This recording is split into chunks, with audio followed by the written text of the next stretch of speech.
topik pelatihan pada pagi ini adalah tantangan dan solusi dalam pemantauan partisipatif pesisir. Yang mana sebenarnya hari ini tuh kita akan lebih banyak berdiskusi dengan narasumber kita ya, ada Mas Erdi dan Mas Veda. Ini langsung aja ya, aku serahkan ke Mas Erdi mungkin dan Mas Veda, teman-teman mungkin silakan. Oke, kita mau melanjutkan sesi pertama dan kedua ya hari ini. Seperti yang kami sampaikan di penutup sesi kedua, bahwa yang kita sesi ketiga ini tidak ada spesifik materi presentasi, tapi kita hanya akan mengelaborasi beberapa pertanyaan yang kemarin mungkin masih tertunda atau belum belum tuntas dieksplorasi lah gitu, mengenai terkait dengan pemantauan partisipatif. Nah, kemarin juga beberapa yang menarik juga disampaikan uh, terkait dengan hal ini adalah bagaimana sustainability. Karena seringkali proyek yang hanya 2 tahun sebenarnya bisa berkelanjutan. Mungkin bukan supaya selesai dari seri tiga kesepahaman atau keyakinan bahwa oh ya, sampai batas mana kita bisa mendorong upaya partisipatori ini atau partisipatif ini di dalam implementasi, ya, apakah itu proyek atau apakah itu program. Kita juga merefleksikan berbagai macam metode yang kemarin juga sudah disampaikan oleh Mas Erdi. Apakah metode itu bisa dilakukan ya di tingkat masyarakat ataupun di kelompok-kelompok mitra di tapak, sehingga kita bisa meyakini bahwa kegiatan itu atau monitoring itu bisa berlangsung seterusnya, karena memang metode yang dipilih itu adalah metode yang sangat apa ya, mudah lah dipahami dan tersedia sumber daya manusianya di tapak tersebut. Nah, itu yang menjadi pengantar mungkin pagi ini saya lihat ada juga beberapa yang sempat ikut di sesi pertama maupun ada yang baru muncul.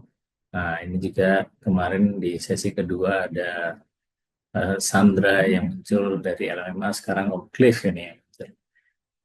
Saya akan melanjutkan ke putaran final, yaitu adalah sharing, sesi berbagi gitu ya, pengalaman atau praktek-praktek selama ini kita melakukan kegiatan gitu ya. Tapi saya mau sharing satu slide yang mungkin bisa melihat apa kemanfaatan dari kita melakukan monitoring ya. Nah, metodenya nanti di situ kita bisa diskusikan. Yang saya mau tunjukkan sebentar slide ini. Jadi di hari pertama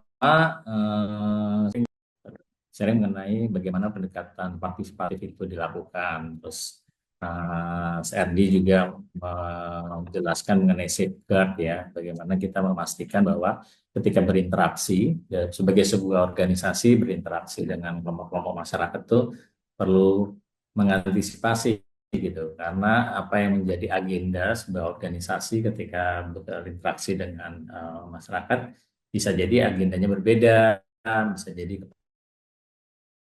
kepentingannya, tingkat kemendesakan, urgensinya.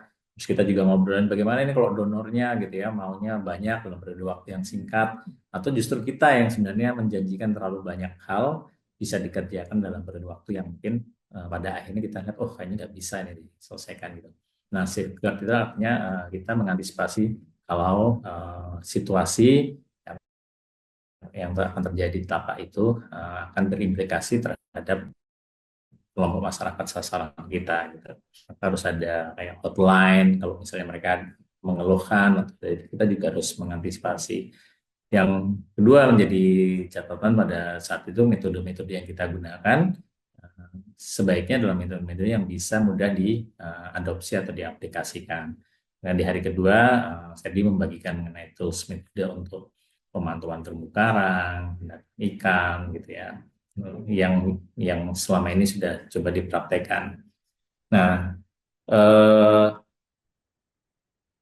kemarin ada yang sempat menyampaikan ada nggak contoh-contoh gitu ya yang waktu itu di set saya untuk bisa dibagikan. Nanti saya coba pelaporan gitu ya. Ini satu slide ini ya.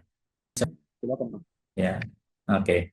Jadi sebenarnya apa tujuan gitu ya kita melakukan pemantauan atau monitoring itu ingin menunjukkan gitu ya kepada siapapun yang kita harapkan ingin mengetahui situasi atau dinamika kondisi ekologi atau perairan kita gitu kan. Nah, memang tantangan dari sebuah proyek kadang-kadang kita punya pendanaan yang memadai atau logistik gitu, atau sumber daya manusia yang memadai untuk melakukan kegiatan.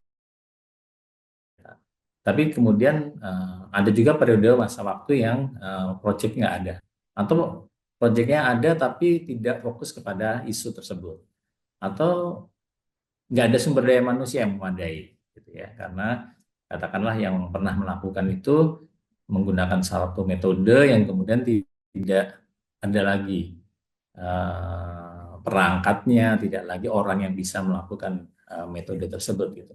Nah ini bisa menimbulkan risiko gitu ya terhadap keberlanjutan atau ke data tersebut.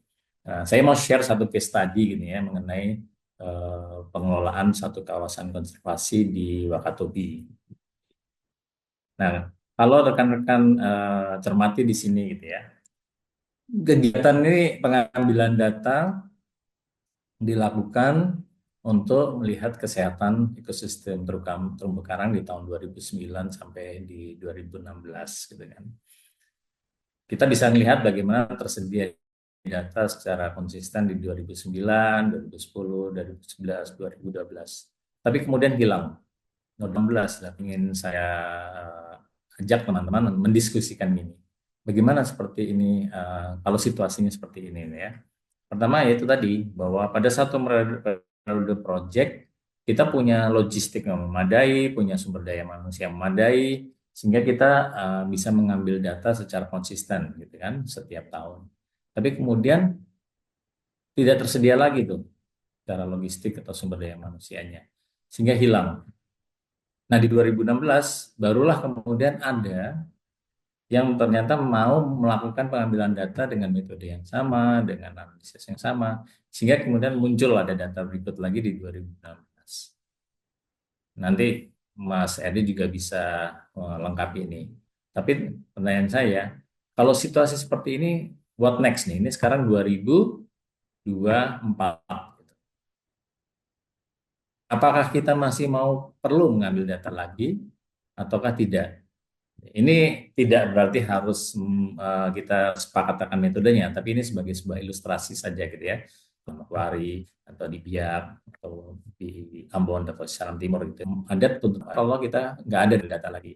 Nah ini ada ilustrasi seperti ini muncul. Yang kedua, kemudian kalau situasi ini sudah pernah kita alami, apakah kita kemudian bisa di kemudian hari merancang metode apa yang memastikan tadi supaya kalau kita nanti develop satu proyek baru lagi, apa pada siapapun yang akan mendanai, bagaimana untuk tidak terjadi sehingga tidak ada no data seperti ini, gitu kan? Nah ini saya mau share. Nah tapi setidaknya dari ilustrasi ini kami di WF bisa menunjukkan gitu, walaupun tidak ada data di 2013 sampai 2015 dengan data terkini di 2016, maka pada saat itu ya kita bisa menyatakan bahwa oh ternyata hard coral cover terumbu karang tutupan terumbu karang keras trennya menunjukkan itu ada coral gitu ya kalau kita lihat survive dia ya di 2016. Bagaimana dengan kelimpahan ikan gitu. Kita lihat 2009, 2016 kita menunjukkan ada kelimpahan ikan per hektar individu yang signifikan menunjukkan tren positif. Di gambar yang ketiga di sebelah kanan ini kita bisa lihat gitu ya 2009, 2010, 2011, 2012 terus tidak ada pengambilan data menunjukkan tren yang positif. Dan kita masih bisa menggunakan data ini atau analisis ini untuk komunikasi dengan pihak-pihak pengelola maupun masyarakat di dalam kawasan tersebut. Regulasi ataupun kesepakatan dari masyarakat bersama pengelola kawasan selama ini menunjukkan perilaku yang positif itu, sehingga dampaknya secara ekologi kita masih bisa melihat kondisi karangnya baik-baik saja, bertahan, pelimpahan ikannya meningkat, biomasa ikannya meningkat gitu. Berarti apa nih kalau gitu kita bisa ambil kesimpulan gitu ya. Setidaknya ada motivasi yang kuat menunjukkan bahwa tata kelola kawasan ini dalam periode waktu 2009 ke 2016 masih menunjukkan tren yang positif. Ini sebagai sebuah motivasi bagi sana bahwa oh berarti apa yang kita sukan ada loh hasilnya gitu kan. Dengan demikian ada harapan setelah itu harusnya tetap dijaga gitu kan, kesepakatan konsisten. Gitu. Nah, tapi tidak ada lagi pengambilan data gitu kan. Jadi apakah setelah itu kita nggak akan tahu gitu. Nah, disinilah pentingnya kembali bagaimana kita memastikan pengambilan data itu bisa dilakukan secara konsisten supaya ada kalau kayak bawa motor gitu ya atau bawa mobil ada petunjuk nih. Oh, ini bensinnya udah ini berarti kita harus masuk pom bensin nih. Kalau kita paksakan jalan terus ya dengan ngegaspol ya bisa-bisa kita mogok gitu di tengah jalan. Nah, ini aku share. Silakan kalau ada yang mau menanggapi terkait dengan ilustrasi bagaimana pentingnya pengambilan data dalam periode waktu tertentu itu dilakukan dan kemudian bagaimana apakah kalau kita kehilangan data terus tidak perlu ngambil data lagi gitu ya. Terus bagaimana apakah metode menjadi penting gitu kemudian diantisipasi supaya tadi ada yang sudah pernah juga menghadapi tantangan dalam pengambilan data di lapangan untuk melakukan monitoring. Ayo Mbak Sandra. Ya, siang Bu Weda. Maaf, ini kami sedang dalam perjalanan di kapal saya dan Ramses di sini. Kami mau tanya aja, Bu Weda. Itu kan ngitung biomass ikan ya, kilogram per hektar. Nah, itu ngitungnya gimana tuh, Bu Weda? Oke. Kalau kami kan per ekor ditimbang kan. Nah, kalau yang ini nih gimana tuh ya metodologinya? Ini kayaknya asik juga nih bisa untuk membantu kami nantinya. Baik. Ya, terima kasih. Aku matiin video ya kamera biar mungkin kalau di jalan tadi agak keluar masuk nih Mbak Sandra. Siapa tahu terlalu berat. Mas Herdi silakan in detail ini saya serahkan langsung kepada pelakunya. Baik, Mbak Sandra. Mas Herdi masih ke-mute, Mas. Ya, silakan. Ya, aku suaranya pakai device-nya Mas Weda ya. Terima kasih banyak untuk pertanyaannya. Jadi sebenarnya kalau yang bis biomas itu pertama untuk satuannya itu kilogram per meter persegi pengamatannya gitu. Nah, kalau yang dari Reef Health Monitoring itu pengamatannya kan ada 50 meter transek dikali lebarnya itu 5 meter untuk ikan kecil dan 20 meter untuk ikan besar. Nah, kemudian itu dikonversikan gitu Mbak Sandra ke hektar gitu dari 250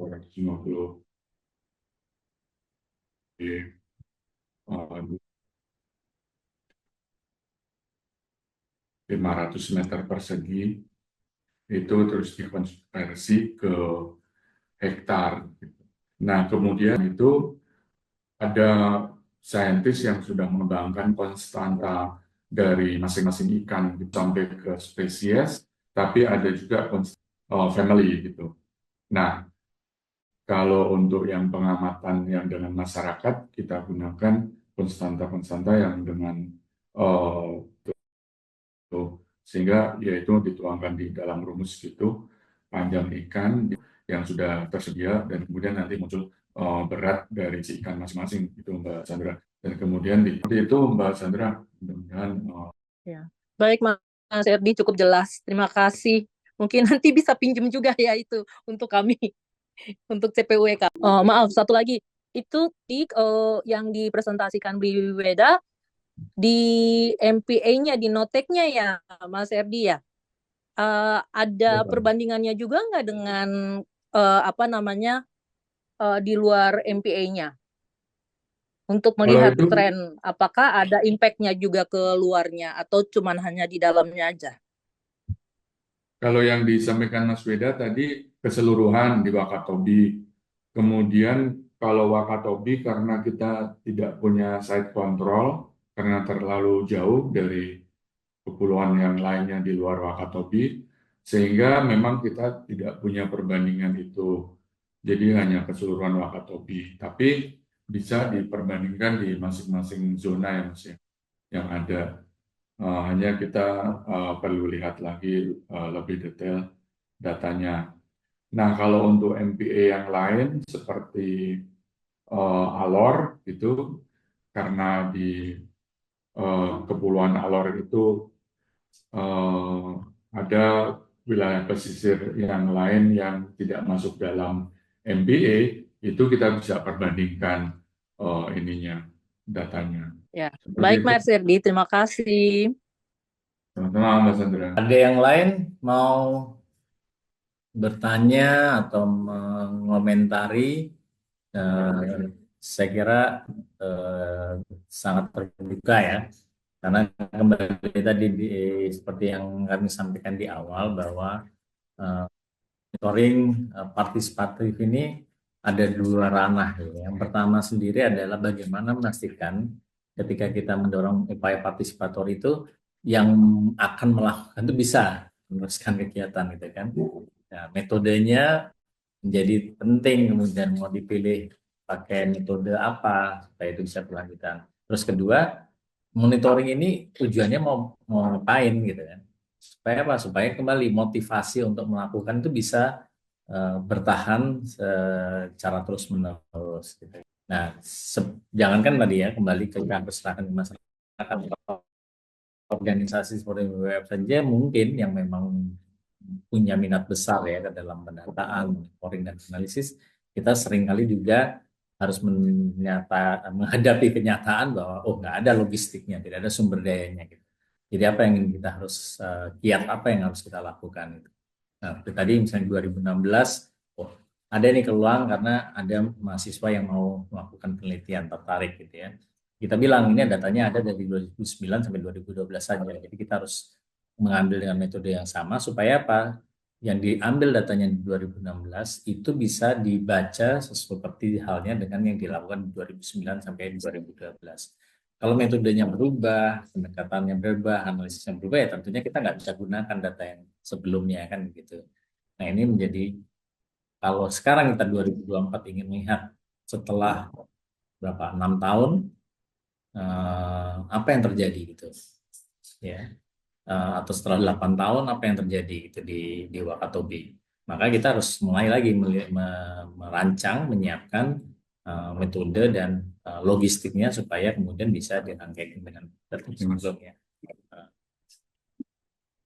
Silakan yang lain, tidak harus seluas kawasan, mungkin punya praktek-praktek yang simpel, sederhana juga, yang selama ini bukan harus berhasil ya, tapi kita juga bisa berbagi sini tantangannya atau peluang apa gitu ya untuk mencari jalan keluarnya. Kalau tadi yang kami ceritakan misalnya peluangnya, ada ini mahasiswa S3 yang tertarik mau menggunakan data itu.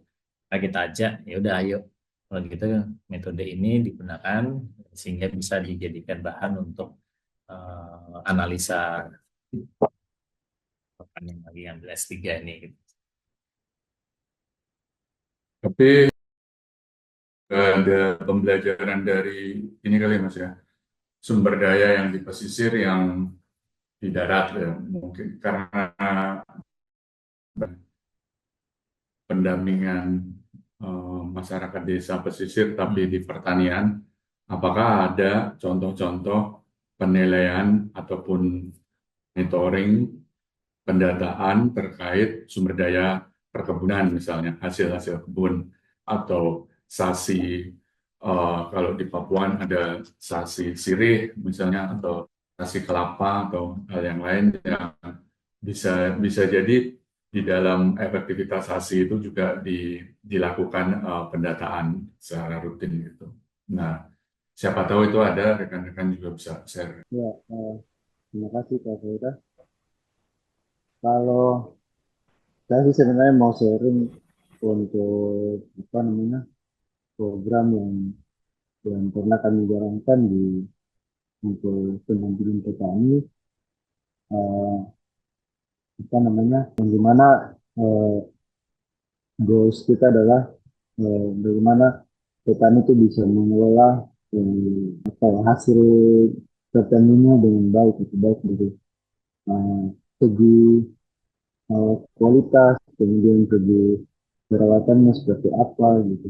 Nah, namun eh, kami juga menghadapi eh, tantangan yang dimana untuk apa ya mencapai hasil itu minimal kita harus butuh waktu yang cukup panjang gitu. Nah, mungkin eh, secara pendampingannya kami eh, hanya berlangsung selama kurang lebih 2 tahun itu untuk peningkatan kapasitas, kemudian eh, membantu untuk bersama-sama dengan petani, kemudian kapasitas dengan petani dan budidaya ini. Nah, eh, awalnya itu para petani itu sebenarnya mereka cenderung lebih lebih bergantung terhadap bagaimana suplai anakan, suplai bibit untuk proses pertanian itu mereka sangat sangat bergantung terhadap bantuan dari pemerintah maupun baik pemerintah daerah maupun eh, pemerintah provinsi. Nah, di situ kami mencoba untuk mendorong bagaimana dengan ketersediaan sumber daya yang ada di desa itu bisa dimanfaatkan gitu. Dan caranya eh, kami mengundang para expert untuk bagaimana mengajarkan dan menambah pengetahuan petani itu terkait dengan proses budidaya yang baik, kemudian penanganan perawatan hingga penanganan pasca panen gitu. Namun secara waktu kami pikir uh, dengan 2 tahun itu belum mencapai uh, apa goals yang tadi di program ini. Nah mungkin uh, apa ya ada beberapa hasil yang kami uh, dapat memang secara monitoring itu kami tidak rutin dalam melaksanakannya, tapi tidak secara langsung di lapangan, tapi lewat ada komunikasi yang kami bangun dengan para kelompok-kelompok petani. Jadi uh, dari rumah bibit yang kami bantu untuk bagaimana mereka bisa praktek budidaya di situ, uh, hasilnya dari situ mereka juga sebenarnya punya sumbangsi terhadap kebutuhan di desa. Kayak misalnya kemarin ada 2 kelompok yang diminta untuk mensuplai anakan pala untuk program dari pemerintah desa.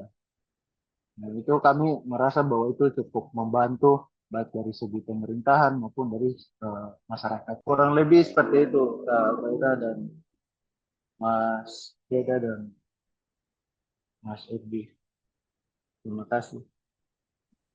Terima kasih. Ya, Mas Arif. Ada yang lain mungkin ada. Sambil nunggu yang lain, aku share lagi ya beberapa untuk apa ya, buat mengingatkan kita lagi lah gitu ya bahwa kembali kalau kita mau memilih metode itu bisa jadi harus menginspirasi dulu motivasinya. Jadi aku mau sharing mengenai ini sedikit. Oke. Mungkin teman-teman yang ikut pada sesi pertama ya. Ya, di sini kita ketika ingin mengajak gitu ya kelompok masyarakat atau tadi para pihak bahkan pemerintah daerah sendiri gitu ya. Apa sih perlunya kita melakukan monitoring gitu? Atau bahkan donor gitu kan? Kenapa kita harus melakukan monitoring gitu? Nah, untuk mengajak pihak-pihak itu mau gitu kan melakukan atau kalau misalnya donor mau membiayai kegiatan monitoring, maka kita harus mungkin berangkat dari hal yang paling sederhana dulu ya. Kita melihat bahwa betapa pentingnya data itu bisa menjadi bagian atau referensi dalam pengambilan keputusan ya. Misalnya seperti ini, kita mulai dengan anekdotal aja dulu. Kita melakukan interview bersama masyarakat. Sebenarnya kegiatan periode musiman mereka itu polanya seperti apa sih gitu. Jadi kalau tadi bilang, oh banyak ikannya nambah gitu. Ya, tapi kemudian kalau melakukan kegiatan kira-kira cocoknya di bulan apa, terus ikan targetnya apa gitu. Nah ini salah satu dari hasil yang dilakukan assessment bersama masyarakat di Pledo di Polres Timur oleh BF gitu ya, bersama masyarakat. Yang ini untuk kegiatan tadi di pesisir, di kampung gitu ya. Selain perikanan, apa saja yang ada gitu ya. Oh, ternyata tidak sepanjang tahun ada kacang tanah itu ternyata di bulan-bulan menjelang akhir tahun. Di awal-awal tahun ada mulai setelah dia mulai basah hujan, ternyata banyak nyamuk, kemudian malaria bangkit gitu ya. Nah, ini juga salah satu yang memberikan motivasi dalam melakukan ini. Tapi yang saya ingin tanya adalah ini salah satu juga di Dusun 1 Pledo. Lihat tren tadi, sama seperti tadi rujukan tutupan karang, biomas ikan, populasi ikan gitu ya dalam periode 2009 sampai 2016. Nah, kalau masyarakat tidak pernah melakukan pengambilan data, mungkin kita bisa memulainya dengan tadi melakukan diskusi skala 5 tahunan. Gimana sih kampung ini mulai berkembang atau masih teringat sampai tahun berapa nih? 90, 95, 2000, 2005, 2010, 2016. Nah ini kalau kita bawa juga misalnya ke Pemda ini loh hasil temuan kita gitu. Apa kira-kira yang kita bisa antisipasi dari situasi ini? Nah, misalnya kita lihat, oh tahun 2095 sampai 2010 ada problem mengenai air bersih nih di Dusun 1. Nah, kemudian ada kebijakan dalam periode 5 tahun 2005 ke 2010, misalnya pembangunan instalasi air bersih atau ada perpipanisasi gitu ya. Sehingga kita bisa melihat bahwa oh air bersih di kampung 2010 sampai 2016 aman nih. Yang tadinya terjadi kelangkaan di tahun 95 sampai 2005, sekarang kondisinya membaik. Nah, bagaimana dengan 5 tahun berikutnya, 10 tahun yang akan datang, apakah dia terus bertahan baik? Nah, kira-kira ini ilustrasi betapa monitoring itu penting. Nah, kalau tadinya kita hanya anekdotal berdasarkan interview, mungkin ke depannya ini dibiasakan mendokumentasikan ya atau melakukan pencatatan dari hasil bumi yang dihasilkan di Dusun 1. Nah, kalau hasil perikanan gimana? Ini juga kita bisa melihat kondisi-kondisinya. Oh, burung laut aman, trennya positif. Tapi gurita ini menurun nih sejak 2005 nih. Kenapa terjadi menurun gitu ya? Diukurnya dengan metode apa nih? Oh, dari hasil tangkapan kan, misalnya gitu. Bagaimana kondisi di alamnya? Wah, kita nggak tahu juga, tapi yang tahu kondisi hasil tangkapannya guritanya menurun sejak 2005. Kepiting bakau juga seperti begitu. Udang-udang kecil bahkan lebih awal di tahun 2000 udah makin 2010-2016 makin berkurang. Tripang begitu juga.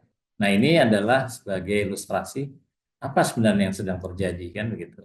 Nah, ini juga mungkin kita mulai mengajak, ayo coba kita lihat ke lapangan. Kenapa situasinya dari 90 sampai 2016 terjadi seperti ini. Nah, kadang-kadang kalau kita belum membuka ya, gambaran seperti ini, kurang tuh, wah, apa sih kita ngambil data di lapangan, kondisi terumbu karangnya, kondisi mangrove-nya, kondisi lamunnya gitu ya.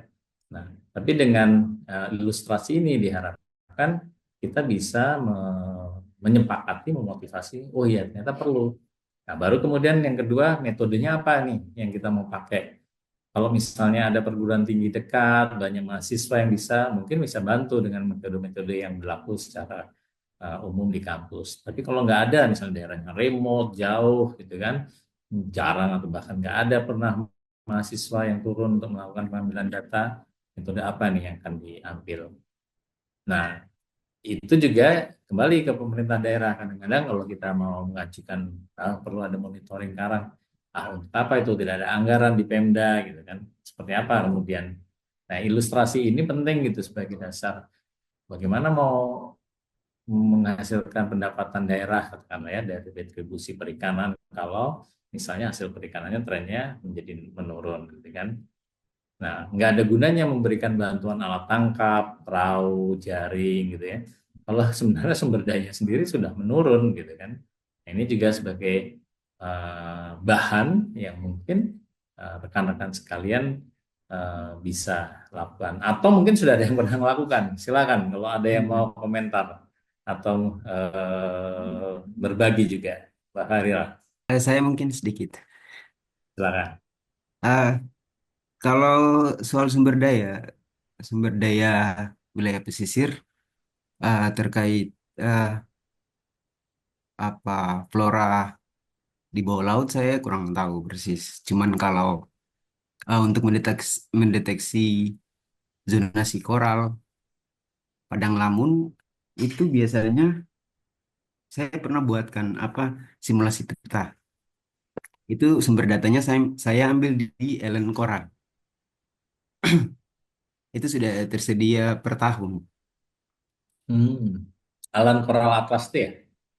Ya, gimana? Yang Alan Coral Atlas. Ya, benar sekali.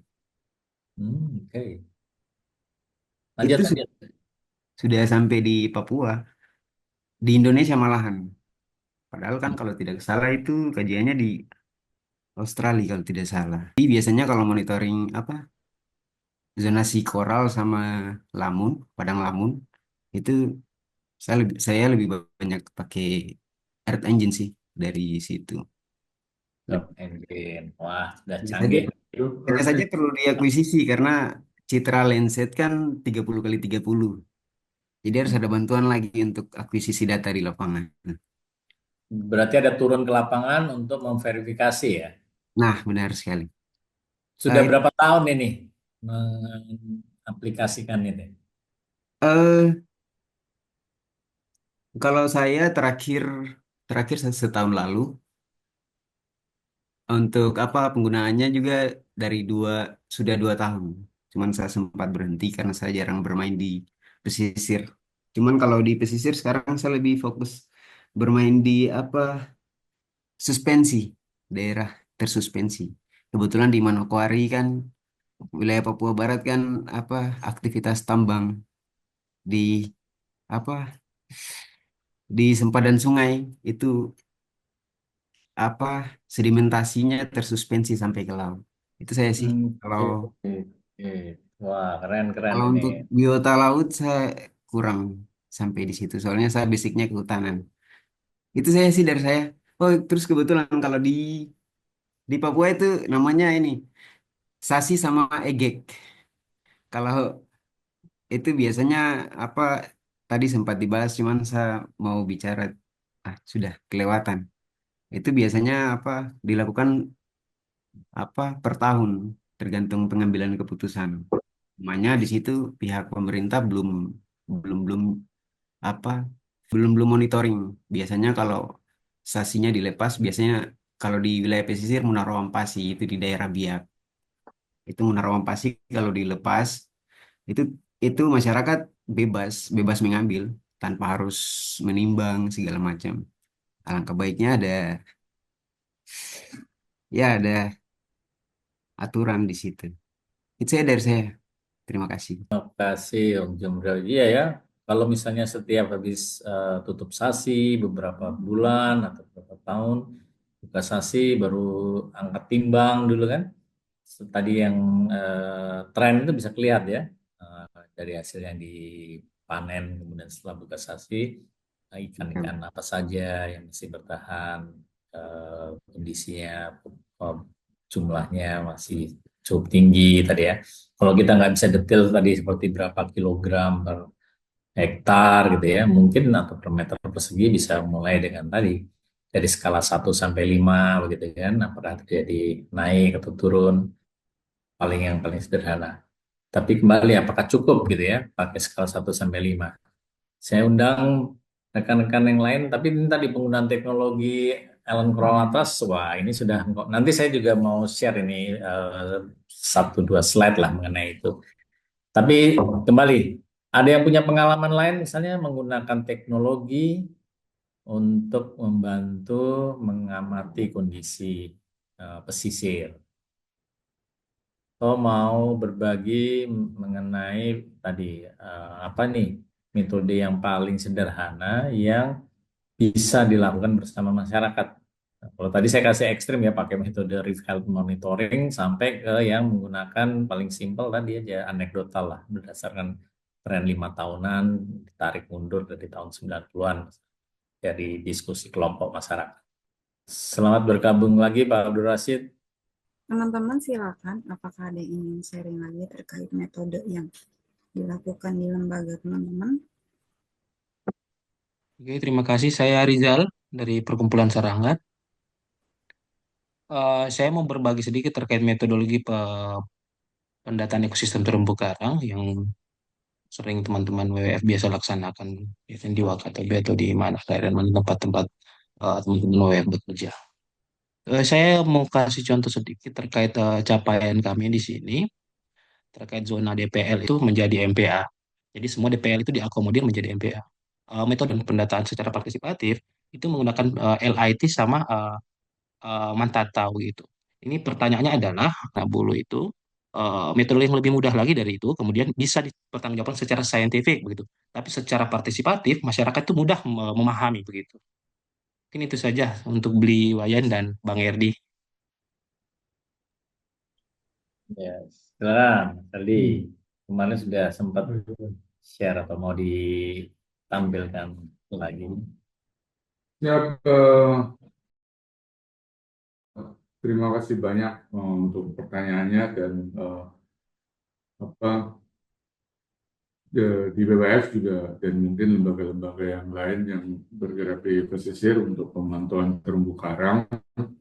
Memang sebelumnya kita menggunakan cakupan luas ya, kita menggunakan Mantatau. Memang itu untuk mengetahui dulu gambaran umum gitu ya, mencakup wilayah pantai yang sangat panjang gitu. Nah, kemudian ambil titik-titik sampling dengan penyelaman dengan LIT ya, kita menggunakan point intercept transect atau relatif lebih simpel dibandingkan LIT di panjang ya. Kalau LIT dulu dengan 50 meter transect itu tangki selam kita udah habis gitu ya, dan 2 kedalaman. Tapi dengan PIT karena poin ya, per poin intercept transect per poin setengah meter, poin garis menyinggung itu bisa mengcover 150 meter transect gitu atau 3 kali ulangan transect. Nah, itu dilakukan masih oleh orang yang berpengalaman ya. Nah, kemudian kita di hari kedua kemarin memang memberikan, hari secara singkat dulu ya, kita memang memberikan presentasi mengenai bagaimana masyarakat bisa melakukan monitoring terumbu karang di wilayahnya secara sederhana gitu. Nah, metodenya sebenarnya mirip Mantatau, tapi lebih disimplify lagi dengan time swing, Mas Rizal. Jadi kita, ya sama sih ya, kalau Mantatau itu time swing dengan ditarik oleh speed selama 2 menit, tapi ini berenang kita dengan snorkeling 2 menit juga gitu. Dan coverage-nya berenang 2 menit itu ya tergantung arus, tergantung kecepatan si yang melakukan snorkeling untuk time swim tersebut. Itu kira-kira eh, panjangnya bisa 100 sampai 200 meteran dalam satu kali time sim selama 2 menit. Nah itu pengulangannya ada 5 kali gitu. Nah tapi memang ini dikhususkan ke wilayah kelola perairan berbasis masyarakat karena pada umumnya wilayah kelola tersebut relatif kecil gitu, sehingga kita pengambilan samplingnya, terus kemudian dengan time sim dengan snorkeling ini kita anggap bisa diperhitungkan secara ilmiah juga gitu, dan ada perhitungan-perhitungan ilmiahnya gitu. Dan untuk pengamatannya, untuk ikan itu seperti biasa visual sensus, tapi kita ambil paling simpelnya adalah family, tingkat family. Dan masyarakat lokal yang melakukan pengamatan itu bisa menggunakan nama lokal. Nah, nanti nama lokal tersebut yang kita coba versi dengan family ikannya ini apa, sehingga nanti dari family tersebut bisa juga dilihat biomasanya kalau kita juga menghitung berat rata-rata berat keseluruhan. Jadi untuk ikan diambil kelimpahan berdasarkan tadi nama lokal tersebut dan biomasanya. Dan kemudian sebagai tambahan ada juga untuk pengamatan selama time swim itu mengamati makrobentos apa yang ada di bawahnya itu. Apakah ada uh, kima, teripang, atau lola, dan dihitung secara lurus aja gitu. Nah itu Mas Rizal mudah-mudahan menjawab ya pertanyaannya. Dan untuk presentasi maupun protokolnya sudah kami kirimkan ke Mbak Fahira sehingga nanti bisa di-share ke rekan-rekan. Untuk yang PPT pemantauan ekologi dan sosial ini kayaknya saya belum kirimkan ke Mbak Fahira. Bentar saya kirim. Oke, Mas. Tapi untuk yang protokol sudah saya kirimkan. Oke, Iya. terima kasih Bang Erdi atas penjelasan yang sangat jelas sekali dan sangat membantu untuk kami ke depan dalam pemantauan ekosistem terumbu karang secara partisipatif di site kami. Terima kasih sekali Bang Erdi atas penjelasannya. Sama-sama Mas Rizal. Dan kemarin Mbak Sandra juga berbagi pengalaman juga bahwa di LMMA juga terdapat pemantauan di tingkat masyarakat juga, sehingga bisa juga apa metode yang dari LMMA itu diadopsi rekan juga. Iya, saya Mbak Faira nanti bisa di-share terkait PPT dan strategi pendapat metodologi yang telah dijelaskan oleh Bang Erdi tadi. Itu menarik sekali, jadi pembelajaran baru buat kami.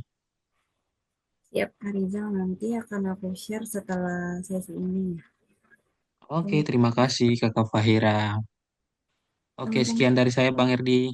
Mungkin ada kesempatan dari teman-teman yang lain. Halo, halo Kak, halo Mas RD, Mas Weda, dan teman-teman lain. Maaf baru selesai meeting, baru gabung. Tadi ada Mas Alif yang saya Dia minta masih join di gabung sini. dulu. Jadi untuk MDP ini memang kan kita belum bermain di karang-karang ya, di karang-karang, di eh, bentik gitu ya, belum main. Tapi kita lebih fokus kepada sekarang sih udah ada apa namanya Neretik tuna di Bali itu kita bermain di Karangasem di nelayan tongkol dengan tangkapan gillnet. Yang pertama emang seperti teman-teman lakukan juga itu kita yang pasti baseline ya baseline kita survei kepada masyarakat di sana menentukan eh, apa namanya eh, responden berapa kayak gitu terus tokoh-tokoh siapa yang harus ditemui.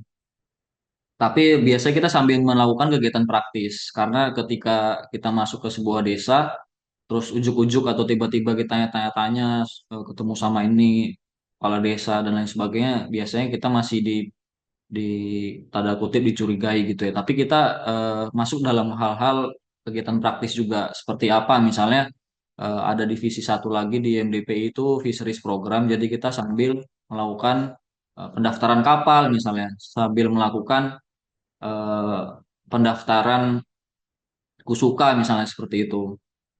Kalau di departemen saya mengenai community kita sambil melakukan kegiatan yang namanya Sikeong Nelayan, simulasi kelola uang nelayan. Itu seperti pelatihan literasi keuangan lah. Itu cara cepat kita untuk mengetahui kondisi sosiologi di masyarakat. Jadi kita bisa tahu ekonomi di sana, kebiasaan ibu-ibu seperti apa. Jadi kita sambil bermain Sikeong Nelayan, simulasi pelatihan kelola uang nelayan. Nah, itu di pelatihan itu biasanya kita minta suami istri datang. Jadi kita sekaligus bisa tahu juga kondisi rumah tangga masing-masing nelayan.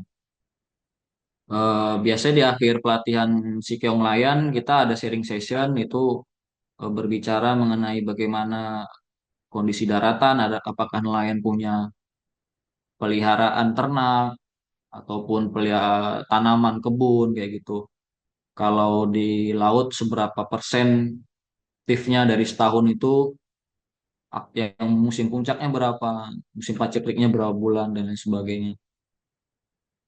Di terakhir-terakhir ini baru coba menerapkan drone mapping ya. Jadi eh, di di Minahasa Utara salah satu site kita coba untuk eh, pariwisata. Jadi mereka sangat unik desanya karena ada sungai di situ, ada muara dan otomatis ada nelayan tuna.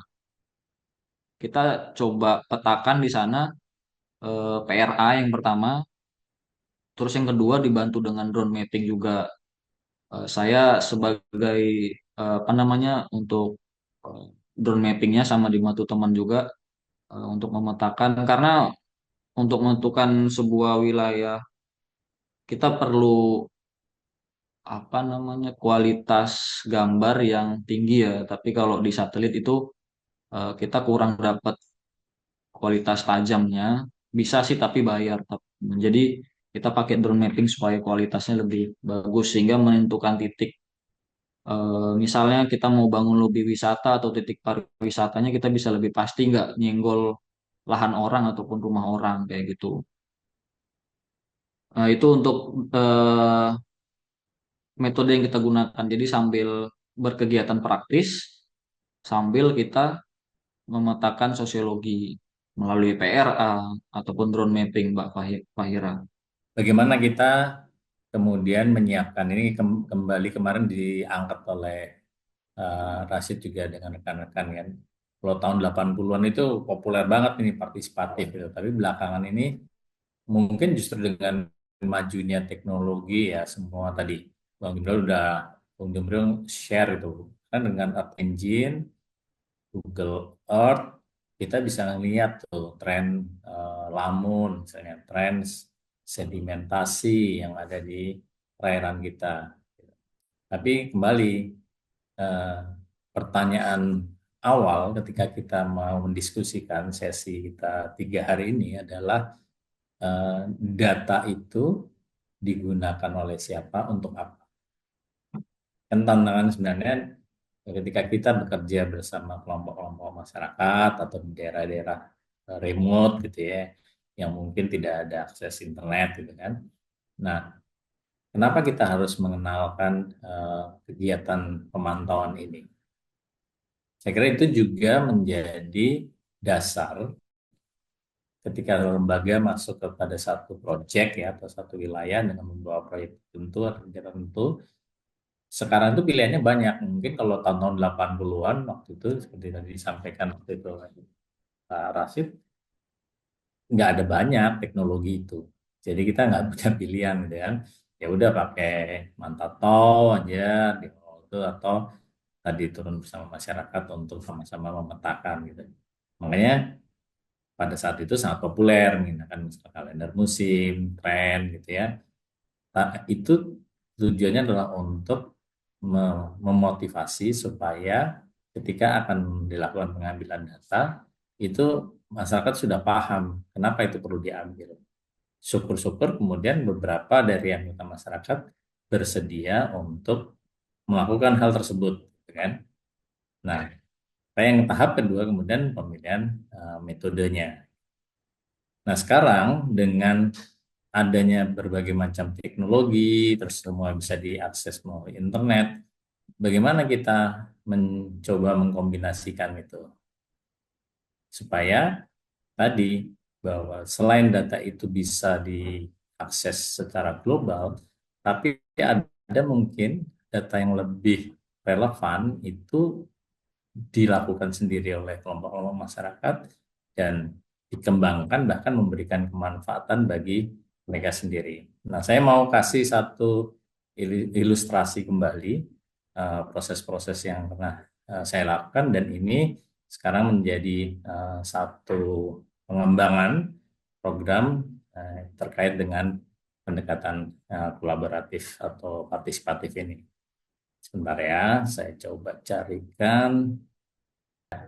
Jadi ini merupakan proses belajar kami gitu ya di WF ketika kami bekerja di satu kawasan tadi di salah satu area praktek kami adalah di Wakatobi. Kami kemudian muncul yang disebut sebagai Community Learning and Innovation Hub. Nah, ini sekarang dikembangkan di beberapa lokasi termasuk WF sendiri sebagai Global Organization of Conservation. Kita mencoba mendorong ini tidak saja cuma di Indonesia tapi juga di beberapa project site kami di Coral Triangle ya di Filipina, di Malaysia. Intinya apa sebenarnya dari ini saya akan coba sedikit saja mengenai apa ini. Jadi kita tahu ya bahwa masyarakat itu juga perlu mengintegrasikan di dalam rencana pembangunan mereka. Kalau di sesi pertama ya, saya kan mengajak untuk bagaimana masyarakat membangun rencana pembangunan desanya. Nah, mengetahui 5 aset atau sumber daya alam, sumber daya manusia dan lain-lain itu sebenarnya menjadi penting gitu. Kalau ada di dalam agenda atau pengetahuan mereka. Nah, sayangnya selama ini kebanyakan penelitian, studi akan tadi kenapa Alan Coral Atlas membangun database ya menggunakan citra satelit ya karena ada antusiasme dari peneliti-peneliti gitu kan atau perguruan tinggi. Nah, sayangnya pengetahuan atau data itu tidak tinggal atau bahkan mereka yang diajak mengambil data kemudian tidak tahu itu datanya kemana gitu ya. Nah, oleh karena itu kami mendorong kemudian bagaimana untuk melinking atau menjembatani antara pengetahuan masyarakat itu dengan dunia science. Kalau kami di WWF ya conservation science biasanya. Nah, ada 2 sisi yaitu kepentingan pengetahuan dan kepentingan pengetahuan keilmuan dan pengetahuan di masyarakat. Harapannya dalam proses tadi pengambilan data, ada proses transfer knowledge, transfer gagasan, dan saling memotivasi gitu, antara masyarakatnya sendiri. Ketika peneliti atau NGO datang mengambil data, ada proses internalisasi di masyarakat. Kenapa data itu perlu diambil? Kenapa data itu perlu dibandingkan? Kenapa data? Karena di masyarakat sebenarnya sudah ada, tapi mereka seringkali adalah anekdotal gitu kan, seperti tadi. Bandingin 10 tahun yang lalu, 20 tahun yang lalu, kondisinya ikan sebenarnya menurun. Tapi kenapa dan bagaimana itu sering tidak dianalisa lebih lanjut. Nah, pertemuan antara ilmuwan-ilmuwan, mahasiswa, akademisi dengan masyarakat setempat inilah yang kami sekarang dorong agar kembali tadi ketika suatu proyek melakukan pengambilan data itu juga bisa paralel memotivasi masyarakat terlibat sekaligus juga menginspirasi syukur-syukur gitu ya banyak generasi muda sekarang yang di kampung-kampung pulang kuliah juga kemudian oh ini bisa nih diterapkan di kampung saya gitu. Nah ini ada 2 case study yang kita coba dokumentasikan. Yang pertama adalah satu kelompok pelestari penyu di Puncak Bali. Awalnya juga begitu, ketika kita minta ukur pertumbuhan tukik, mereka juga tanya, buat apa nih diukur-ukur gitu kan? terus kemudian sarang, di mana posisinya, lokasinya, berapa hari satu sarang menetas. Banyak pertanyaan masyarakat, ngapain sih nih gitu, kurang kerjaan gitu ya. Tapi kemudian setelah data itu terkumpul periode waktu tertentu, kita bisa lihat nih di bagian kanan, ini ada studi ekskursi tahun 2012, di mana beberapa mahasiswa dari Jawa, dari Bali, perguruan tinggi datang gitu ya ke tempat ini dan mereka membaca data tersebut. Oh, ternyata bisa ya dari kelompok yang dulunya kelompok pemburu penyu kemudian berubah menjadi pelestari punya gitu data. Dan ini menginspirasi mahasiswa-mahasiswa ini untuk kemudian melakukan penelitian di tempat situ. Nah, ini juga buat kelompok yang tadinya kita nggak berpikir ya bahwa data ini menarik buat kelompok tertentu gitu. Nah, sehingga dengan semakin intensnya kedatangan mahasiswa ini, datanya semakin lebih kaya lagi. Saat ini mereka mendapat bantuan bahkan dari BPS ya, Biro Pusat Statistik, untuk dikembangkan sistem database yang tadinya sangat sederhana, hanya Excel misalnya, itu sekarang sudah dirancang, dibantu oleh BPS untuk pendataan itu. Nah, ini kemudian kita bisa melihat bahwa semakin banyak cerita yang bisa dikembangkan di lokasi tersebut dan menarik pihak-pihak lain untuk datang karena mendapatkan cerita yang berbasis data, gitu ya. Sampai kemudian ya ini mendapatkan penghargaan lah gitu Kalpataru karena konsistensinya di dalam melakukan upaya konservasi dan semuanya berbasis data. Yang kedua yang dilakukan oleh satu kelompok di Kalidupa gitu ya di Tobi. Mereka awalnya cuma ikut pelatihan saja gitu, MBA 101 lah gitu. Terus ya kami bisa bikin daerah perlindungan juga seperti Sasi di Papua. Mereka nyebutnya Bang Ikan pada saat itu. Nah, mulai dengan pendataan, terus kemudian pengamatan. Nah, konsistensi yang dikombinasikan tadi antara akademisi, NGO, dengan masyarakat ini kemudian menginspirasi mereka untuk, kalau cuma begini aja kita juga bisa nih memberikan pelatihan ke masyarakat gitu, tidak harus dari NGO gitu kan, mereka sendiri bisa. Nah, yang menarik kalau yang kita lihat di tengah, ternyata nggak mudah gitu ya, kalau kita sebentar saya. Nah ini, oke. Nah ini kita lihat data yang di komputer gitu ya, kemudian data angka-angka itu nggak mudah buat masyarakat memahaminya. Nah teman-teman kemudian Forkani mencoba menerjemahkan dalam bentuk ilustrasi gambar, melihat tren dari tahun 90, 95, 2000, 2005, 2010. Ini dalam bentuk gambar gitu ya. Jadi apa yang kita bisa lihat ini bahwa kalau kita bisa mengkombinasikan, kalau misalnya perguruan tinggi membawa dalam bentuk angka-angka seperti ini, mungkin nggak menarik gitu untuk masyarakat atau agak sulit memahami. Nah, bagaimana kita mengajak kemudian kelompok masyarakat menerjemahkan itu dalam bentuk ilustrasi yang lebih mudah ya dipahami.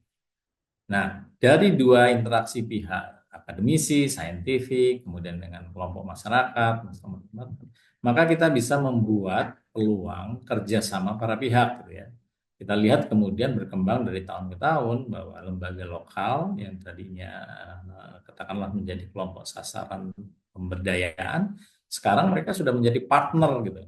Dan partnernya nggak main-main gitu kan. Mereka berpartner dengan LIPI atau BRIN sekarang, dengan perguruan tinggi di Inggris, perguruan tinggi di Indonesia, gitu, dengan NGO-NGO, karena mereka bisa memberikan service, gitu ya. Ini kan creating the job lagi buat generasi muda di kampung.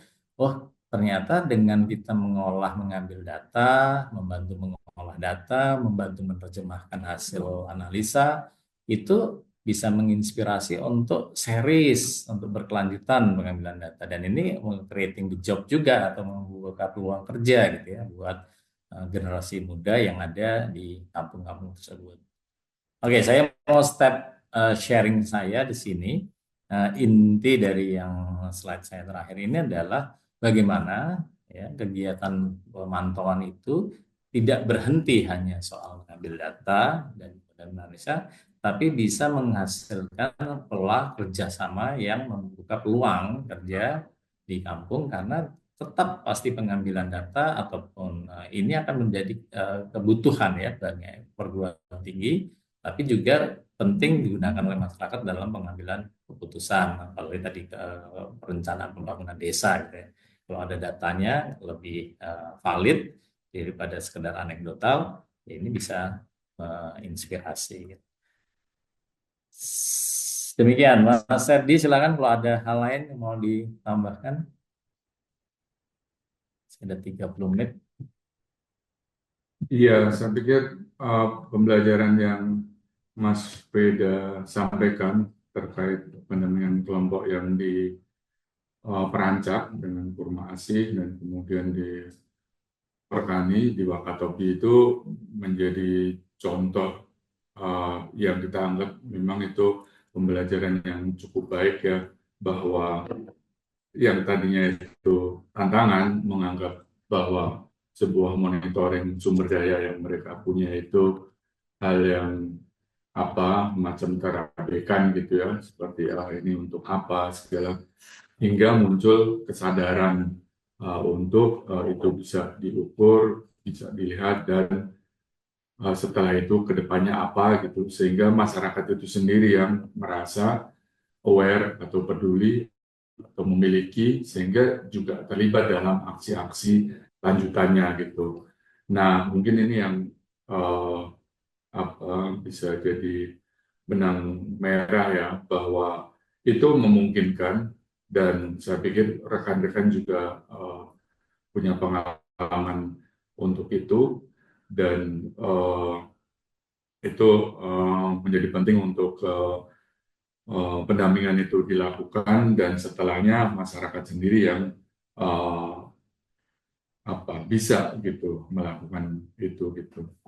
Nah, kembali nih ke tantangan-tantangan yang ada ya dalam monitoring sumber daya ini, yang dalam tema pertama waktu itu kan kita angkat adalah participatory rural appraisal ya, atau PRA, atau bagaimana penilaian sebuah desa atau aset itu oleh masyarakat, dan kemudian berkembang nih, kira-kira pemantauan-pemantauan apa aja nih yang bisa dilakukan yang dengan masyarakat.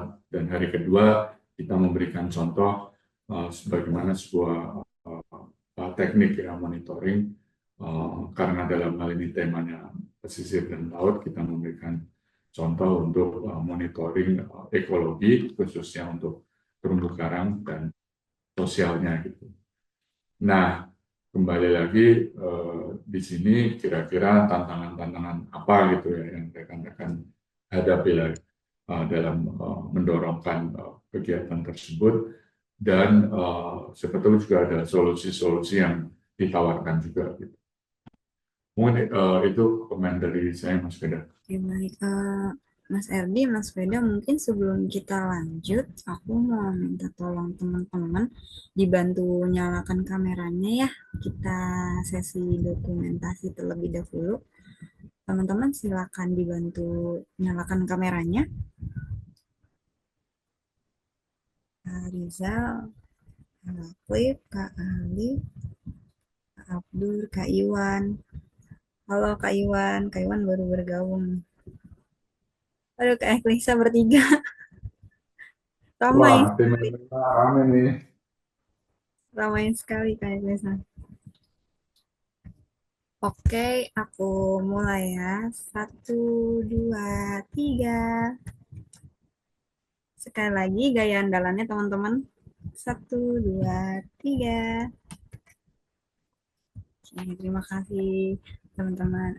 Mungkin selanjutnya teman-teman boleh dilanjut. Apakah ada yang ingin sharing-sharing lagi nih terkait metode yang digunakan dalam lembaga teman-teman? Halo Mas Erdi, Bu Weda. Oke. Apa kabar? Lanjut. Ring. Ini yang agak di kami agak penting. Kata kuncinya murah meriah. Nah, itu. Karena kalau monitoring mahal itu Ya, hanya kalau kita punya uang bisa kita kerjain. Nah, jadi kita memang harus cari yang metode yang bukan berarti murahan ya. Dia murah, tapi dia harus valid, tetap valid itu penting ya. Itu yang pertama. Nah, kedua tidak terlalu mahal sehingga replikasinya gampang. Semua yang replikasinya mahal itu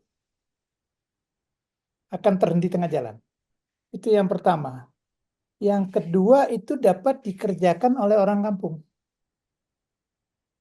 Kalau metode monitoringnya sangat tergantung pada orang luar, itu kalau orang luar nggak ada, orang kampung nggak kerjain. Dia nunggu, saya nunggu Mas RD datang dulu, saya nunggu Biweda datang dulu. Ya, keterlambat karena waktu gitu loh. Karena ini juga kami belajar juga sedikit di situ. Jadi untuk mulai bukan nanti memutus ini, tidak. Paling nggak mereka bisa melakukannya dengan benar dan baik, itu menjadi penting. Nah, jadi contoh di kami di ada IDO itu ya, CPU itu kan sudah dilakukan oleh masyarakat setahun berapa kali saya lupa, 4 kali kalau nggak salah. Nah, pada waktu tertentu teman-teman akan ikut untuk melihat dia tetap on track apa enggak gitu loh. Kalau dia udah nggak on track ya dikembalikan ke tracknya gitu. Itu satu. Kedua juga sebenarnya dengan dilakukan masyarakat pun kita bisa, kalau kita tiap hari tiap apa kan setahun 4 kali ya CPU, itu kita bisa lihat ini data palsu apa enggak. Itu ketahuan. Baca aja cepet kok ketahuan ini palsu. Udah. Nah, terus datengin aja kampungnya bilang, data ini benar enggak? Jadi akan cepat sekali ketahuan. Kalau kita terbiasa dengan entry datanya gitu ya, oh ketahuan sekali. Jadi memang kedekatan dengan masyarakat itu penting dan juga menjelaskan kepada apa sih gunanya data ini. Data ini kan ya untuk kita ada gunanya, untuk donor gunanya, tapi untuk masyarakat apa gunanya? Nah ini menjadi agak penting ya menjelaskan pada mereka bahwa apa sih gunanya data ini untuk mereka. Sehingga mereka bisa melakukannya dan mau melakukannya dengan benar dan baik. Itu satu. Yang lain lagi, ini kami bertepatan mengalami kasus yang menarik nih. Ada 2 kasus atau 3 kasus yang menarik. Ini dengan monitoring Lola, Trokus. Jadi teman-teman di Tanimbarke monitoring Trokus itu di tempat tertentu. Itu sudah mungkin udah 8 tahun, 9 tahun. Nah belakangan udah nggak bisa lagi karena karang udah tumbuh semua di situ. Jadi udah tempat monitoring Trokusnya dia udah ketutup sama live coral semua. Nah di sini makanya kemudian kita sepakat nih, kembali lagi, ini kan menggeser. Harus digeser ke kiri atau ke kanan dong. Ya nggak, kalau enggak ya nggak bisa monitoring dong. Nah, jadi ini juga perpindahan pergeseran ya, site monitor transeknya. Itu ke kiri atau ke kanan. Jadi penting juga dengan masyarakat itu mesepakatinya. Ini geser ke kiri atau ke kanan. Nah, ini juga ada kasus dengan, kalau saya nggak salah, Anadara di Oki. Itu sama juga. Di Oki apa di Meo? Saya lupa. Dengan Anadara. Itu juga harus geser. Karena Anadaranya semuanya, jadi itu kami kan biasa pakai ada 5 line di dalam katakanlah MPE-nya dan 2 line di luarnya. Nah, ternyata bergeser ininya karena kawasan itu terjaga dengan baik. Jadi sumber dayanya bergeser. Nah, ini juga menarik untuk melihat mau geser apa nggak geser. Nah, itu. Nah, hal lain lagi. Ini dengan apa namanya manta. Ini menarik. Memang tadi Mas Edi bilang bisa manta, bisa apa dengan swimming. Nah, kalau kami sih kemungkinan besar tetap akan pakai manta karena terutama di laut-laut yang agak dalam. Nah, karena ini masalahnya tingkat kemampuan kita berenang berapa meter per harinya. Ini nggak habis. Jadi contohnya ada beberapa kasus yang menarik. Ya, karena biasanya kita pakai manta itu pakai 2. Jadi sebelah kita sebelah orang kampung. Jadi kita 1 minute stop gitu ya. Kadang-kadang kalau bagus mereka bisa pakai 2 minute stop. Nah, Jadi orang kampung sendiri memberi nilainya berapa. Jadi itu penting juga. Jadi orang kampung selalu ikut di dalam manta. Nah, kecuali daerah tertentu. Kalau saya nggak salah yang di Mapia itu tidak pakai orang kampung. Tapi kembali lagi juga nggak berani teman-teman untuk berenang bebas untuk manta ngambil apa data karangnya karena ikannya lebih gede dari teman-teman gitu loh. Jadi ikannya itu lebih gede gitu loh. Jadi takut Ya, dikejar ya, ya. sama ikan gitu loh. Ini ada beberapa kejadian itu dengan apa Petson dan Eki kalau nggak salah itu kasus di Mapia itu dikejar sama hiu gitu tuh. Dia ikutan gitu di belakangnya gitu. Gimana nggak takut gitu. Monitoring gitu loh.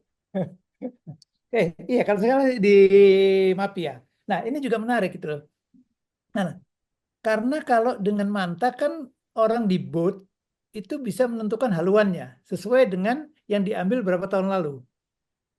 Nah, kalau dengan berenang itu arahnya ini, jadi kita nggak bisa in the same track line gitu loh. Nah, ini juga masalah tersendiri gitu ya.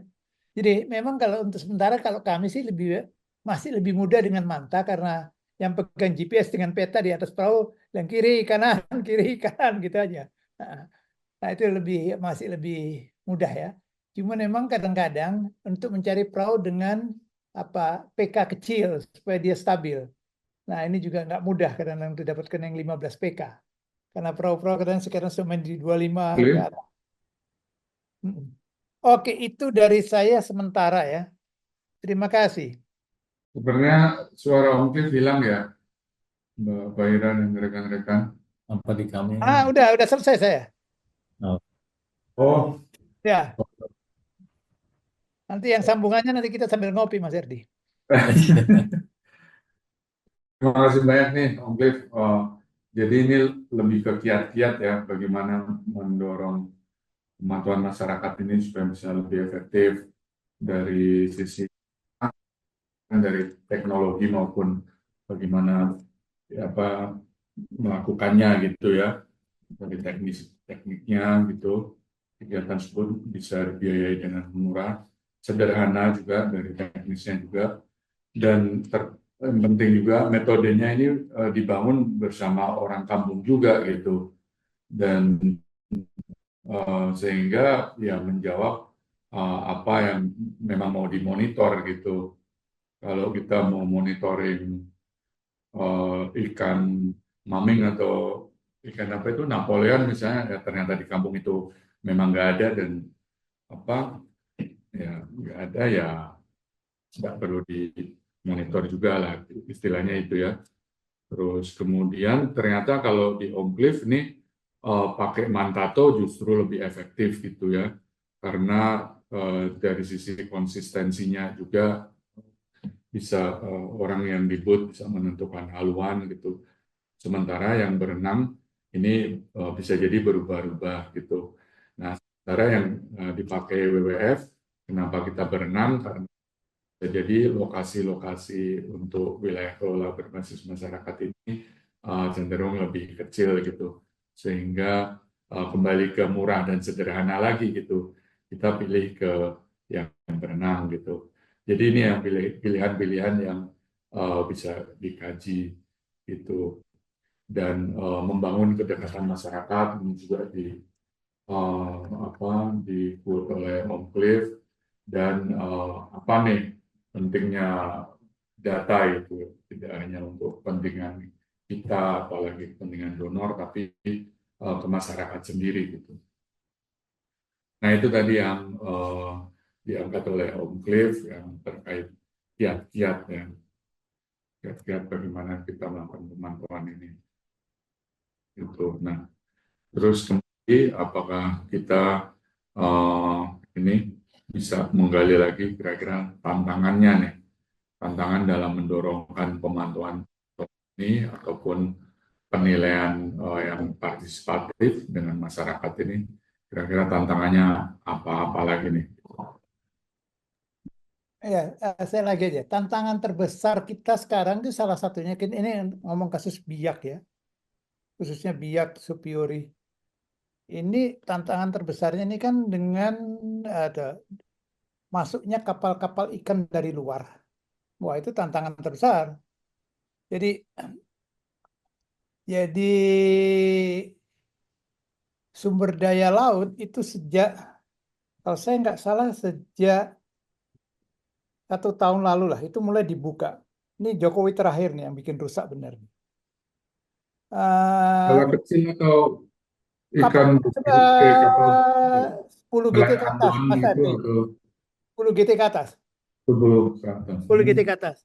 Nah, persoalannya menarik karena begitu masyarakat mulai komplain, mereka bilang ini izinnya provinsi. Nah, bertepatan kami kenal dengan teman-teman PSDKP provinsi. Provinsi bilang ini nasional, ya enggak sih? Jadi bayangkan aja biak yang kecil seperti itu sekarang ini, bukan sekarang. 1 bulan lalu data saya. 1 bulan lalu itu 176 kapal tangkap ikan. Gila nggak nih? Jadi tantangannya ini ngelawan pemerintah sekarang gitu loh. Jadi bagaimana kita menginikan pemerintah gitu loh. Bahkan yang menarik lagi di Biak itu ada 2 perusahaan ikan dan ada perusahaan ikan yang terbaru ketiga dibangun. Saya lupa namanya, nanti teman-teman Biak bisa kasih tahu. Itu di dalam kompleks angkatan laut. Kan nggak boleh sebenarnya kompleks angkatan laut dibuat pabrik ikan, ini kan ngawur bin ngawur nih. Jadi ini udah salah satu masalah terbesar ini menghadapi nelayan luar gitu loh. Dan nggak kekontrol gitu loh. Nah, berapa sih ikannya? Memang basisnya kebanyakan main di tuna, di itu ya, apa namanya, tuna cakalang tongkol ya. Cuman ya kalau nggak ada itu yang lain juga naik gitu loh. Nah, ini main dengan mereka ini agak berbahaya. Satu. Kedua, teknik mereka menipu. Nah, ini juga teknik kapal-kapal ini menipu. Jadi mereka ini berlabuh kira-kira hanya 200-300 meter dari pulau biasanya. Kan izin tangkapnya di atas 2 mil ya, di atas 3 mil izin tangkapnya. Terus Nah, nanti itu sore jam 6, jam 5, jam 6, mulai agak gelap dikit, mereka sudah nyalakan lampu besar. Lampu besarnya udah nyala. Nah, terus mereka bergerak secara pelan sekali keluar. Nah, dengan gerakan mereka yang sangat pelan keluar, ini semua ikan umpan ikut keluar. Mereka nangkapnya di 3 mil. Nah, kami diskusi dengan PSDKP. PSDKP bilang nggak bisa ditangkap karena mereka memang nggak nangkap di dalam. Cuman mereka mbak ikan umpan keluar. Nah, dampaknya nelayan di dalam apa? Padedun ini kepulauan ya, kayak di Wakatobi, nggak punya ikan lagi atau jumlah ikannya menurun. Jadi ini sebenarnya salah satu tantangan. Ini sebenarnya perizinan perikanan tangkap gitu loh. Kan dulu ada ya, kabupaten punya 2 mil, terus provinsi punya saya lupa. 12 mil. 12 ya. Ya. Nah, kabupaten 2, provinsi 12, terus itu ya. Ini udah nggak karu-karuan dah. Jadi salah satu masalah terbesarnya di masalah izin tangkap. Jadi itu yang ini, dan apa aja yang bisa ditangkap dan nggak ditangkap itu. Ini menarik sekali itu. Itu satu. Yang kedua, ini bertepatan saya lagi kemarin komunikasi dengan teman-teman di Bondama. Ini Bondamanya tempatnya Bibeda dulu.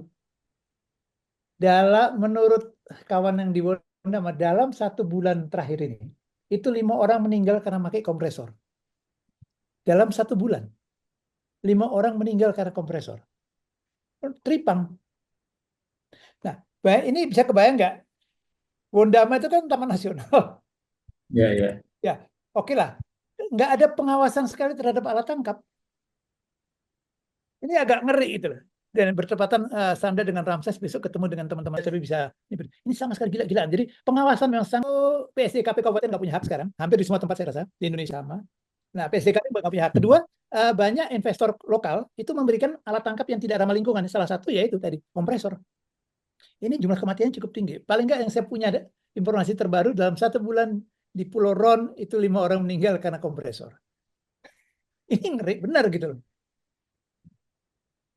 Jadi itu masih jadi tantangan. Jadi kadang-kadang kita ngomongnya di sini, tapi masalahnya ya nggak langsung terkait ya dengan ini kita gitu.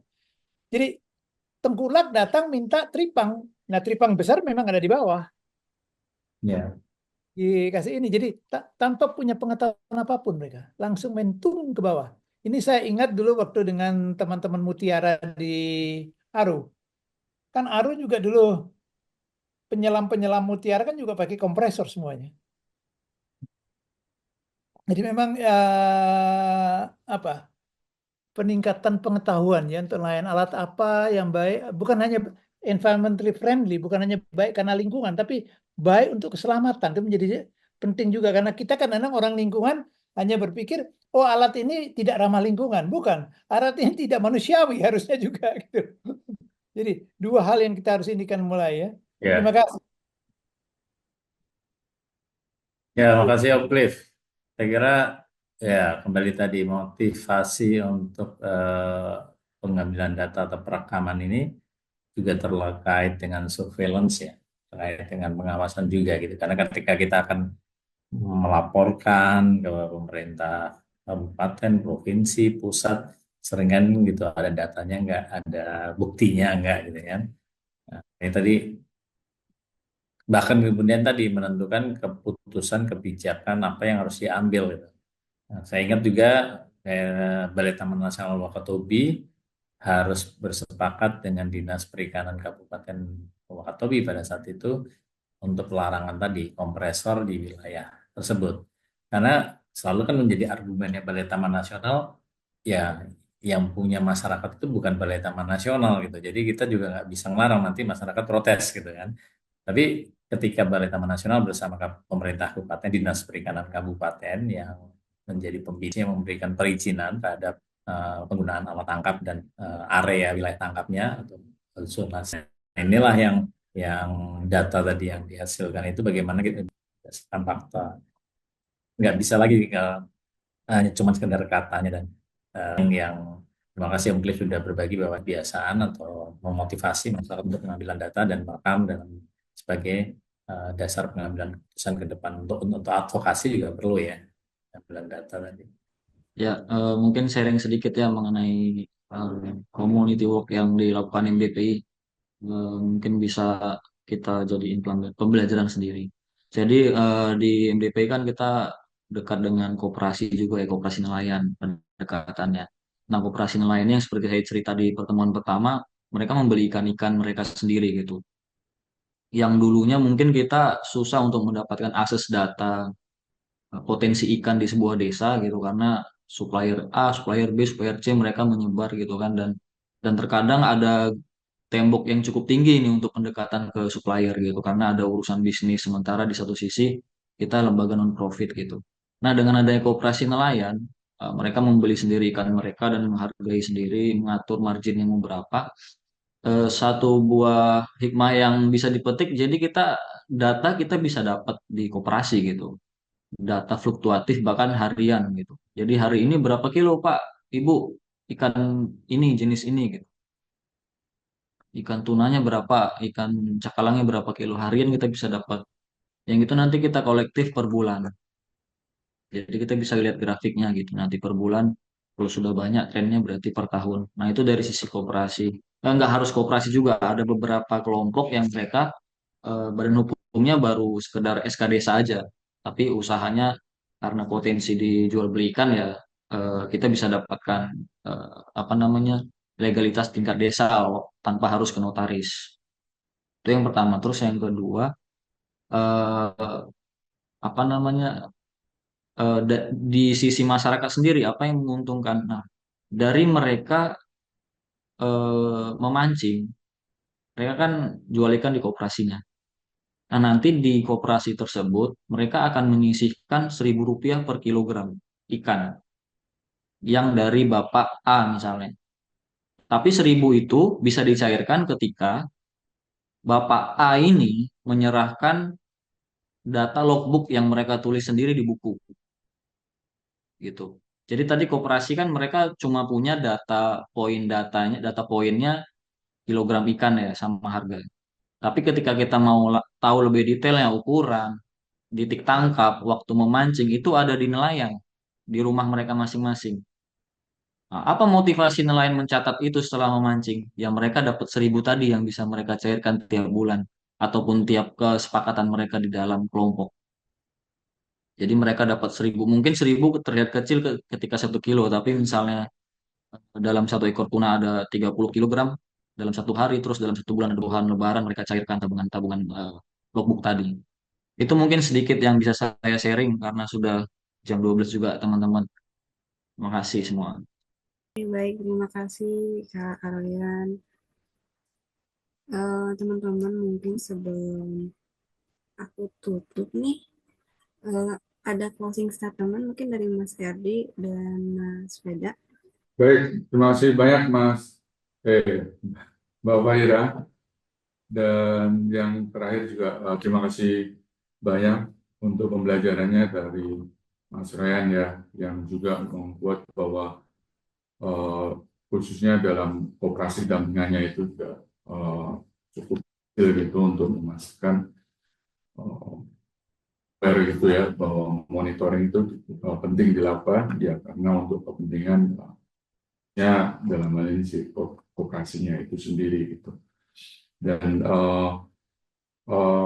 sebenarnya saya nggak menyiapkan statement ya, tapi saya sih mengucapkan terima kasih banyak.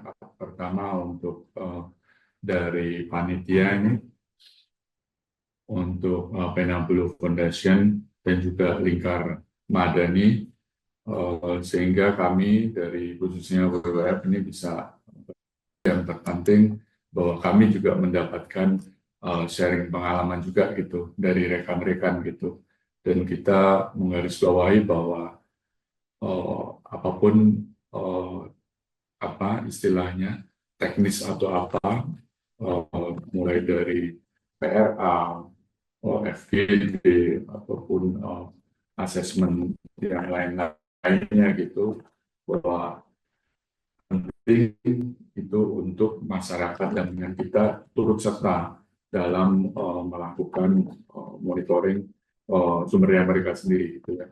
Terdapat keterlibatan dari masyarakat terkait program yang kita dorongkan gitu ya. Yang dalam hal ini khususnya adalah keterlibatan masyarakat untuk bisa melakukan pemantauan, monitoring atau penilaian sumber daya mereka sendiri gitu.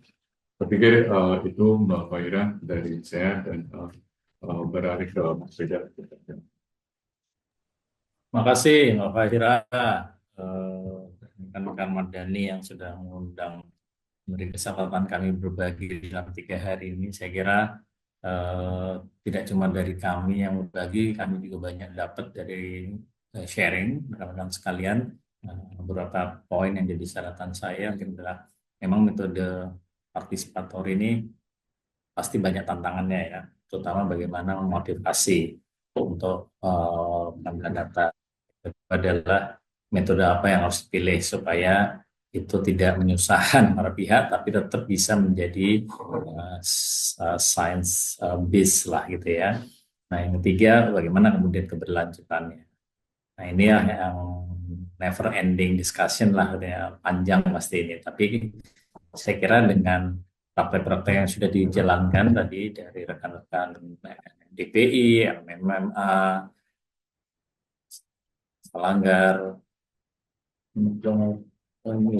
Rasid ya, itu saya kira membuktikan bahwa memberikan kemanfaatan. Nah, berbagi dengan kelompok-kelompok masyarakat yang lain, praktek-praktek yang sudah dilakukan oleh satu kelompok, saya kira itu hal yang bisa mendorong kita untuk memotivasi untuk terjadinya replikasi pendataan ini, yang pasti akan sangat bermanfaat ya, ketersediaan data itu untuk proses pengambilan keputusan ke depannya. Saya kira itu yang saya ingin highlight dari sesi kita 3 hari ini. Kembali terima kasih atas kepercayaannya kepada kami di WWF, untuk kami di Lingkar Madani. Terima kasih buat Bapak Ibu sekalian yang sudah berkenan ikut serta dan berbagi juga. Semoga kita bisa berlanjut di offline dengan rekan-rekan MDPI, kapan kita Karangasem bareng, Om Cliff juga ngopi-ngopi di Denpasar ataupun di Sanur. Ditunggu yang lain juga. Kembali ke Mbak Fahira. Oke, terima kasih banyak pada teman-teman yang sudah mengikuti pelatihan kegiatan pendekatan inklusif dan kolaboratif dalam pemantauan partisipatif dari sesi 1 sampai sesi 3. Kalau begitu mungkin aku cukupkan saja. Terima kasih banyak teman-teman atas waktunya. Selamat melanjutkan aktivitas semuanya. Terima kasih.